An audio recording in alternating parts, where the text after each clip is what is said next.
የአሜሪካው ፕሬዝዳንት ዶናልድ ትራምፕ ከእስራኤል ጋር በጣምራ ከኢራን ጋር ወደ አዲሱ ጦርነት እንደገቡም የኢራን ዜጎች ሀገሪቱን መንግስት በእጃቸው እንዲያስገቡና ስልጣኑንም እንዲነጥቁ ጥሪ አቅርበዋል።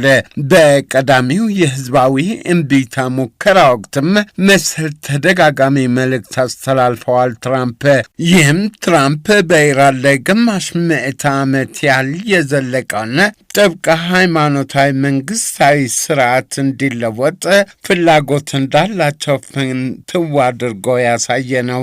የኢራኑ ጠቅላይ መሪ አያቶላ አሊ ሐሜኒ በአሜሪካና በእስራኤል ጥምር ድብደባ መገደላቸው የዚሁ ፍላጎት ነጸብራቅ ነው። በሐሜኒ ላይ የተፈጸመው ግድያ እስካሁን በኢራን መንግስታዊ ስርዓት ላይ ያስከተለው ክፍተትና ያደረሰው መናጋት የለም። ከሐሜኒ መገደል በኋላ የኢራን መንግስታዊ ስርዓት ብዙም ስንጥቃት ያልገጠመው ያህል ሆኖ ይታያል። ሲኤንኤን እንደጻፈው በጥብቅ አቋማቸው የሚታወቁት የሀገሪቱ ፓርላማ አፈ ጉባኤ ባጌር ጋሊባፍ የኢራን እስላማዊ አብዮት የዘረጋው ስርዓት ቀድሞውኑ ለዚህ አይነቱ አጋጣሚ አሰናድቶናል ባይ ናቸው። በእንዲህ አይነቱ አጋጣሚ የመንግስታዊ አመራር ክፍተት እንዳይፈጠር ህገ መንግስቱ አዲሱ ጠቅላይ መሪ እስኪመረጥ 3 ግለሰቦች በአባልነት የሚገኙበት ጊዜያዊ አካል ኃላፊነቱን እንዲወጣ ይደነግጋል። ኢራንም አሁን በዚሁ ደረጃ ላይ ነው የምትገኘው። በጊዜያዊ አካሉም ለዘብተኛው ፕሬዝዳንት ማሱድ ፔዜሽኪያን በወግ አጥባቂነታቸው የሚታወቁት የዳኝነት ዘርፉ የበላይ ሞህሲን ኤጂና ከፍተኛ ሃይማኖታዊ ምሁሩ አሊ ሬዛ አራፊ ይገኙበታል። ኢራን የአሜሪካና የእስራኤል ድብደባ ፋታ ቢነሳትም እሷም በእስራኤልና በቀጠናው በሚገኙ የአሜሪካ ተቋሞችና የጦር ሰፈሮች ላይ ያነጣጠረ አጸፋዋን ሳታቋርጥ መቀጠሏ የአመራር ክፍተት እንደማይታይባት ያሳያል። ሟቹን ጠቅላይ መሪ አያቶላ አሊ ሐሜኒ ማን ይተካቸዋል የሚለው ጉዳይ እያነጋገረ ነው። ለመሪነት ታጩት ታውቀዋል።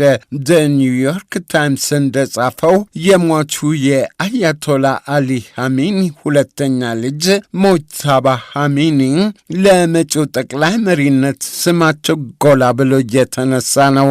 ሞጅታባ ሐሜኒ በሀገሪቱ አድራጊ ፈጣሪ ከሚባለውና አብዮታዊ ዘብ ከተሰኘው የጦር ክፍል ጋር ጥብቅ ቁርኝት እንዳላቸው ይነገራል።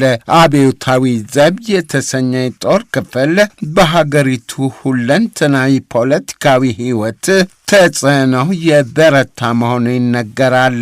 በዚህም የተነሳም ሙጅታባ አባታቸውም ተክተው የሀገሪቱ ጠቅላይ መሪ መሆናቸው አይቀርም የሚለው ግምት እንዲያይል አድርጓል። ሃይማኖታዊ ምሁሩም አሊ ሬዛ አራፊም ለጠቅላይ መሪነቱ ሁነኛ ተፎካካሪ ይሆናሉ ተብለዋል። አራፊ በአያቶላ አሊ ሐሜኒ አስተዳደር ዘመን ለታላላቅ መንግስታዊና ሃይማኖታዊ ኃላፊነቶች የበቁ ናቸው። የሃይማኖታዊ መንግስቱና የአስተዳደሩ የበላይ ጠባቂዎች ሸንጎ አባል ሆነው ቆይተዋል።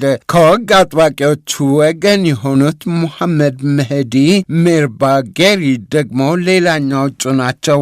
የሟቹ ጠቅላይ መሪ ረዳት አስጋር ሂጃዚ የብሔራዊ ደህንነት ምክር ቤቱ የበላይ አሊ ላርጃኒም ከእጮቹ መካከል ስማቸው የተጠቀሰ ነው። የኢራን እስላማዊ ሪፐብሊክ መስራች አባት ተብለው የሚታወቁት የቀድሞው ጠቅላይ መሪ ሩሆላ ኻሜኒ ልጅ ሐሰን ኻሜኒም ከእጮቹ መካከል ናቸው ተብለዋል።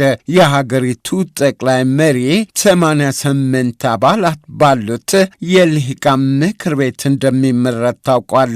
በኢራን በአሁኑ ወቅት የሀገሪቱን ጠቅላይ መሪ የመምረጡ ነገር እንዲህ የዋዛ ጉዳይ አይደለም። የአሜሪካና የእስራኤል ጥምር ወታደራዊ ድብደባ አገሪቱን መተንፈሻ አሳጥቷታል። አጸፋው እንደዛው። የልሂቃኑን ሸንጎ ለጠቅላይ መሪው ምርጫ ያስገደደው ይኸው የአያቶላህ ኻሜኒን ሕይወት የቀጠፈው ድብደባ ነው። በዚህ ሁሉ ጭንቅጥብ ውስጥ የአዲሱ ጠቅላይ መሪ ምርጫ መቼና እንዴት እንደሚከናወን በግልጽ የታወቀ ነገር የለም።